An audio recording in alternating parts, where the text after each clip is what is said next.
Welcome everyone to another week of Ramban al Parsha. This week we have the great schus of reading Parshas Chukat. And this week, unlike other weeks, I want to focus on one and only one Ramban. I think for most of us, it's the most important story in the Parsha. And it's really a window into a type of story that appears in the Torah that I don't think we focus on enough. And I think the Ramban sort of sheds a light on that. There are any number of sins in the Torah, starting from, from the beginning from the generations after Avraham Avinu, starting from the generations after Noach, through the Avos, through the Shvatim, right? Maybe the one that stands out most, not because they're the most important people in the Torah, but because it gets a lot of play, is in Parsha Shmini, where the Torah tells us about Teitze Eish milifnei Hashem, that's the end of Sheni. Vayichu b'nei Aharon nadav avihu ish machtato vayitnu vohen eish vayasimu oleh ketoret vayakrivu lifnei Hashem eish zara asher lo tziva otam vateitze eish milifnei Hashem vatochal otam vayamutu lifnei Hashem. Okay, the Torah tells us that Nadav and Avihu sinned. There's no question about that. The Torah tells us that Nadav and Avihu sinned. And yet, there's a whole cottage industry in the Mefarshim about what their sin was. It's clear that they sinned, but, were they shtu yayin? Were they posek halacha lifnei Rabbam? Were they hoping that they replaced Moshe Rabbeinu and Aharon HaKohen? There's all kinds of, they turn out to be the worst people in the world because we need an explanation. The Ramban thinks that something similar is going on in this week's Parsha, where it's clear that a sin occurred, and most of us would say, yeah, we know exactly what the sin of Moshe and Aharon was. But the Ramban is not so sure, and that's what we want to focus on today. Says the Torah, I'm reading from Perek Yutes, Pasuk Zayin, beginning of Shlishi, Vaydaber Hashem al Moshe limor, Kach et ha'mateh v'hakel et ha'ida atavi Aharon achicha, v'dibartem el hasela le'eineihem v'natan meimav, v'hotzeita lahem mayim min hasela v'hishkita et ha'ida v'et be'iram. Vayikach Moshe et hamateh milifnei Adonai ka'asher tzivo, vayakilu Moshe v'Aaron et hakahal el pnei hasala, vayom olem shimuna hamorim, hamin hasela hazeh notzi lachem mayim. Okay, and then Moshe hits the rock.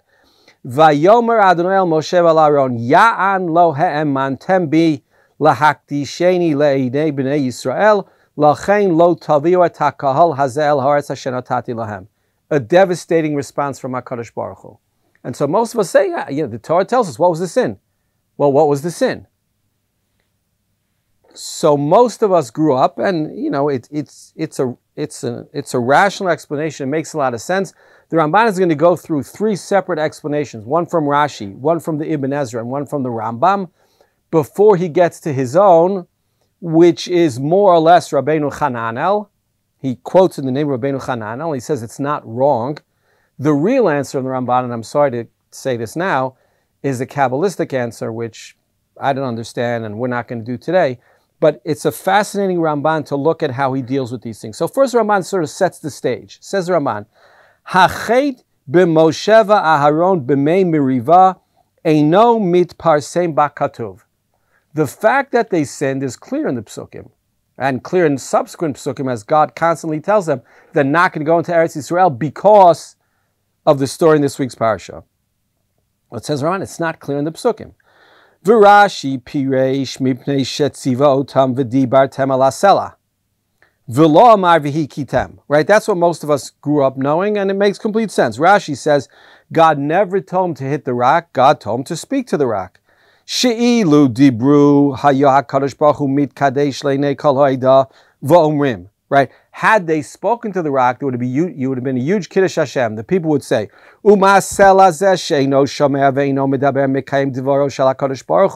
this rock, which doesn't have any human senses, but listens to HaKadosh Baruch Hu, anu, alachas kama v'kama, so too we should.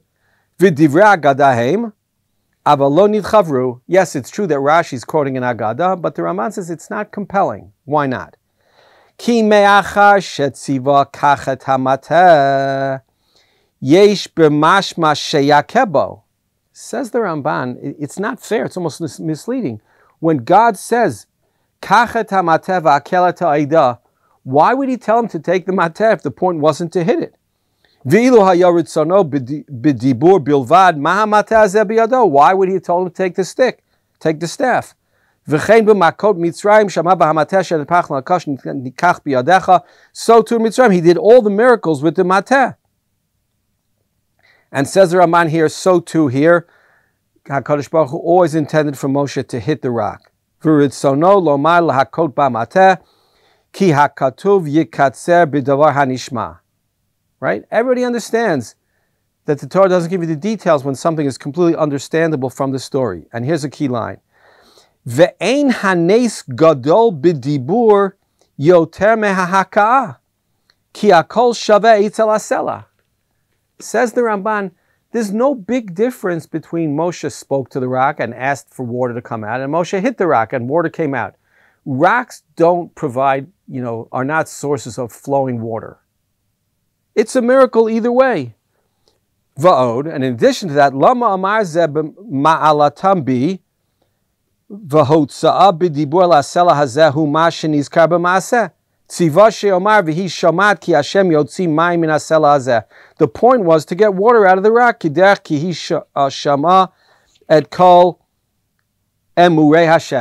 Right? The rock also heard God spoke. The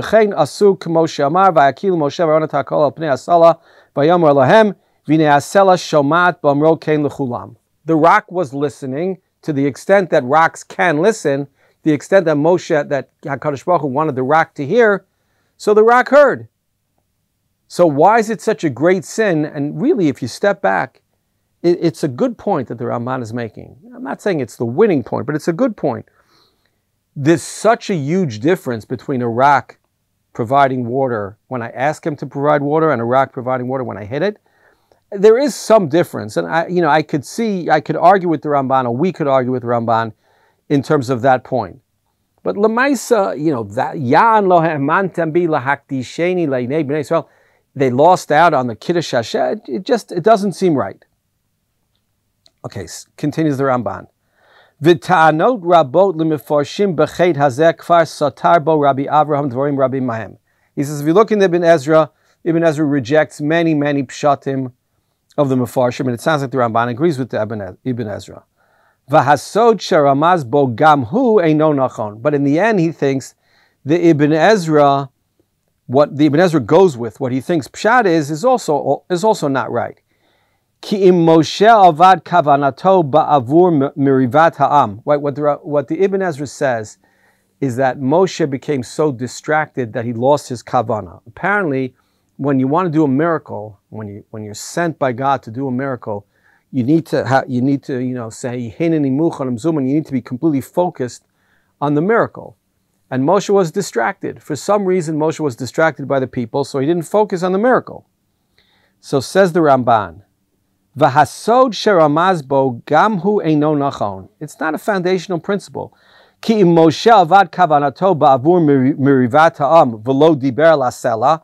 Let's say Moshe knew he was supposed to speak to the rock, but he was so distracted by the people that instead he hit it. V'lachein lo yatsu mayim b'pam harishona. Okay, so Moshe hit the rock the first time and water did not come out, as the Psukim made clear. V'chazar v'hiko pam shniya b'kavana hadveka bakol v'yatsu mayim. Okay, and then he hit it the second time, but the second time he had kavana. The second time he said, the Shem Yichud Kudshu, and he had everything he was supposed to do and all the kavanas he was supposed to have to make a miracle.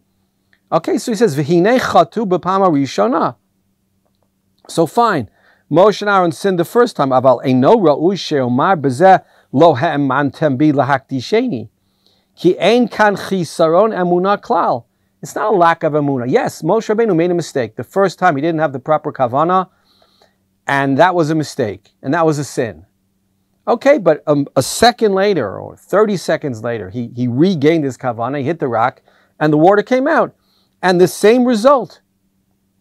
Okay? So we've already seen in the Ramban 2 potential explanations and 2 rejections. The first one is Rashi, the one we know from childhood, that he wasn't supposed to hit the rock, he was supposed to speak to the rock. The Ramban thinks Each of them are sufficiently large miracles to make the point. And even if he wasn't supposed to hit the rock but speak to the rock heard them speak. The rock heard what they were supposed to do. He would have known. He just doesn't see that as the potential terrible, terrible sin that Moshe and Aharon were punished with. Again, there is no forgiveness for this sin. In the end, Moshe and Aharon did not go into Eretz Yisrael. Moshe's greatest wish in the world, and I remind myself of this sometimes during davening, when you don't get what you want. Moshe Rabbeinu, the Bechir Hamin HaEnoshi, the greatest human being who ever lived, had one desire. And that desire was to enter Eretz Yisrael. Okay, we could talk about why for a second, but that was what Moshe wanted, and he didn't get it. And he didn't get it because of this sin, right? That's completely clear in all the psukim, there's no doubt about it. So first, the Ramban rejects Rashi's idea that the sin was in the hitting and not in the talking. He just doesn't think that's such a big sin. Second, he rejects the Ibn Ezra, who says that Moshe lost focus, which is why when he hit the rock the first time, the sin was not that he hit the rock and he didn't talk to the rock. The sin was that Moshe Rabbeinu is Moshe Rabbeinu, and he lost focus, and he lost concentration. And when he hit the rock the first time, it didn't work because he wasn't doing it b'shlichut Hashem. He wasn't doing it as a messenger of God, and that's kind of depressing, and that's a big sin. And the Ramban says, I'm not saying that's not a sin, but that can't be what the punishment is for. That's not such a big sin. Okay, he didn't have kavanah the first time. Imagine if every time we didn't have kavanah during davening, we were punished by God in a terrible way, as Moshe and Aharon were punished here. Can't be. So Ramban rejects that also. And now he comes to the third approach. This is the approach of the Rambam, which for a minute we're going to switch from a Ramban shir to a Rambam shir just to try to understand the Rambam, even though, again, the Ramban is going to reject it. And I always wanted to use a Rambam from this room, and so we're going to. We're back in the Ramban first. He says, V'arav Rav Moshe, the Rambam, Sovar bo Sfara. He had a particular thought about this whole story, what the sin was. V'amar, Ki Moshe Rabbeinu alav shalom chet'ohu shenata litzad haragzanut. Moshe, we would say, lost his temper. Ba'amro shimuna hamorim. Listen to me, you rebels. Dikdeik alav Hashem yisparach. God was makbid with Moshe. Sheyihya adam kamo koes lifnei adat b'nei Yisrael b'makom she'ein bo ra'ui hakas. That Moshe Rabbeinu should get angry, should lose his temper at a time and in a place where it's not right. Why? V'chol kiyotze b'zeh b'din ha'ish hahu chilul Hashem. Everything, every mistake that Moshe Rabbeinu makes is a chilul Hashem mipnei shemitnuotav kulam umidvarav hayu l'meidim. Everybody knew, says the Ramban, that Moshe, says the Rambam, I'm sorry, that Moshe Rabbeinu was the greatest human being to ever live. And no one assumed that Moshe Rabbeinu made mistakes. And therefore, if Moshe got angry, they were terrified. And more than that, if Moshe got angry, they assumed that it was justified, and they assumed that HaKadosh Baruch Hu himself was angry at them. Okay? Ve'ech yireh alav hakas v'hu min ha'peulot ha'ra'ot v'lo tavo ki'im mitchunat ra'a u'mitchunot ha'nefesh. Says the Rambam, anger is one of the worst human characteristics possible. And it only comes about through something wrong with you, which he finds hard to imagine could be the case with respect to Moshe Rabbeinu. And this isn't just the Rambam here. The Rambam in many places, now in the Rambam in Hilchos Deos, Perek Bet.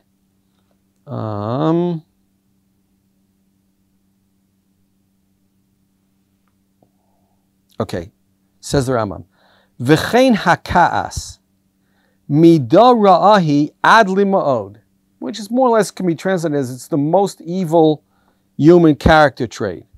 V'ra'ui la'adam sheyitrachek mimenu ad hakatzeh ha'acher. Right, in Hilchos Deos, the Rambam basically comes and describes character traits. And he says, there's two extremes. Every character trait has an extreme, right? You could be a miser, or you could give away all of your money. And the Rambam says, no, the Shvil HaZahav, you want to pick a midpoint. But not with respect to Kas, says the Rambam. V'lamed atzmo shelo yichos afilu al davar shero'ui lichos alav. Somebody insults you, and it's the kind of thing that a person should get upset about, and maybe there's a value in getting upset.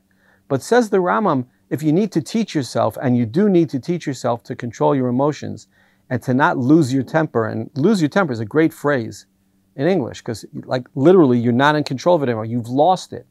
It's not part of you anymore. Okay,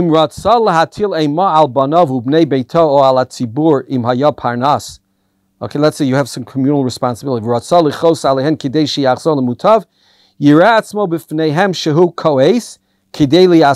do that. However, but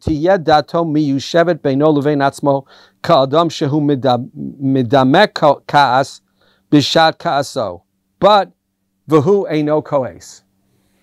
So the Rambam happens to be, obsessed is the wrong word, but very, very much focused on the midah of kaas, and he talks about how important it is to keep that under control. And so you could see how different parts of the Rambam's philosophy come together. When it's not surprising that the Rambam's reading this story in Parshas Chukas, what strikes him is the phrase Shimuna Hamorim. And what he sees is Moshe Rabbeinu, losing his temper in a way that scares Bnei Yisrael unnecessarily. And if he thinks, as he says in Hilchos Deos, that Kaas is one of the major issues that people have, and it's something that you have to really overcome, then that it seems to the Rambam that that's the sin. Okay? Now the Ramban thinks it's not the sin. But first let's keep reading in the Rambam.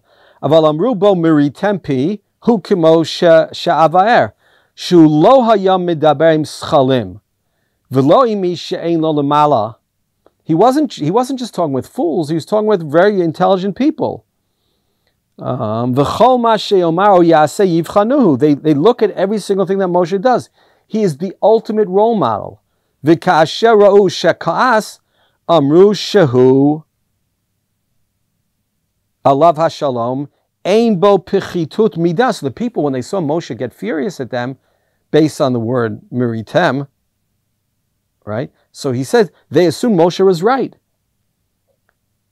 Va'anachnu lo matzanu l'shem yit'aleh sheka'as bidvaro elav b'zeh ha'inyan. But says the Rambam, but that's not fair. Their assumption was they had done something terrible, and HaKadosh Baruch Hu was furious at them. But says the Rambam, that's not true in the Psukim, and it's not even true that God was angry at them. He wasn't. He was going to give them what they wanted.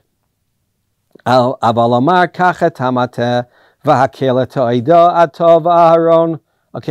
Rambam goes on for a long time. Let's give the Ramban a chance. Back with the Rambam. Sorry, the pasuk never says that God got angry at them. Ki shamu shimu nahamorim tochachat kidech mamrim hayitem Hashem. Sorry, back in the Ramban. Says the Ramban, but it's not true. God wasn't angry at them. The word morim means rebels, but it doesn't mean literally rebels. It means people who are angry at God. And now the Ramban says another unbelievable thing. It's a side point, but it comes up a number of times in the Ramban. The Ramban's love for Aharon HaKohen is unbelievable. He says, Va'od ki Aharon lo ka'as mi yamav. If it's a punishment for Moshe and Aharon, so Shimuna Hamorim is something that Moshe said, not Aharon said. And more than that, how could the sin be Ka'as? The Ramban can't even imagine that Aharon HaKohen could ever get angry. Ki bishalom uv'mishor halach me'odo. Aharon HaKohen was under control and relaxed and pleasant from the day he was born. That's who he was. Okay, and then more than that, says the Ramban, Va'od she'iev shalo haya ka'as gadol me'et Hashem alehem ba'asotam mirivai Moshe ubichlal hanisyonot ba'midbar. He says, in the end also, it's not possible that God wasn't angry at them for rebelling against Moshe Rabbeinu.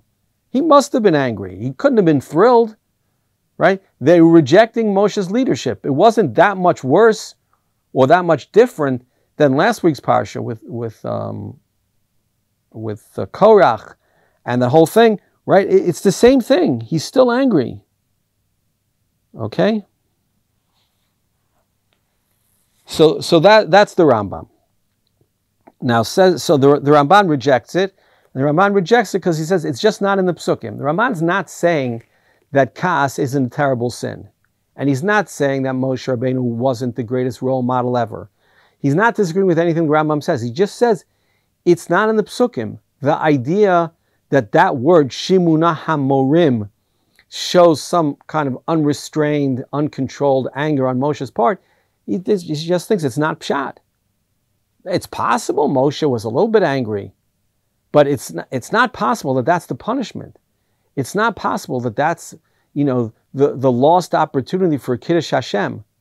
Now, I could see the Rambam saying, no, that is.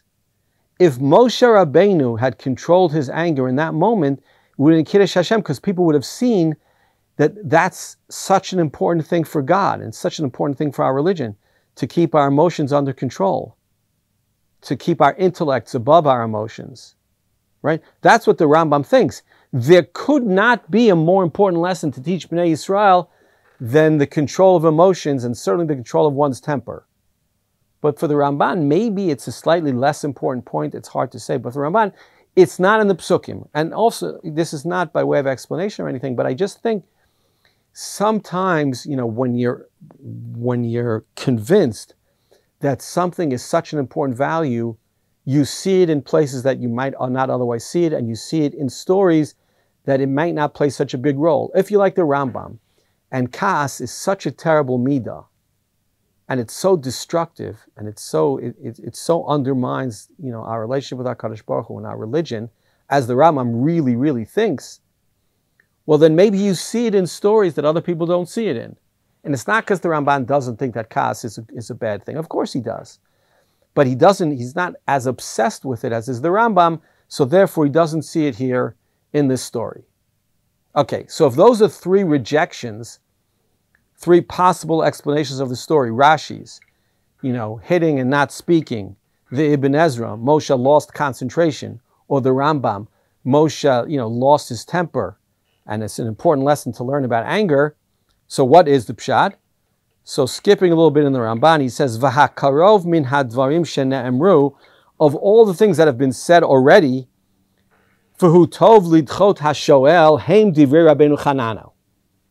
He says, a useful answer from the answers that have been brought already. I don't know why the Ramban is limited to answers that have been brought already. It seems to me the Ramban does have an answer, but it's Kabbalistic, so it's hard to understand it, and we're not going to do it. So he says, Rabbeinu Chananel, shekatav ki hachetu omram hamin hasela hazeh notzi lachem mayim, notzi, plural, lashon rabim. V'ra'ui sheyomru yotzi Hashem lachem mayim. So the Rabbeinu Chananel says, it sounded like Moshe and Aharon were saying, do you want us to bring water out of this rock, as opposed to do you want HaKadosh Baruch Hu to bring water out of the rock? In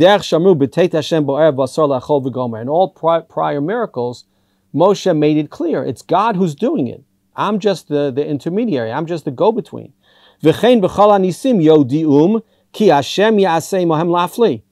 this does seem, maybe it's not 100% convincing, but it does seem like a serious mistake and a serious aveira.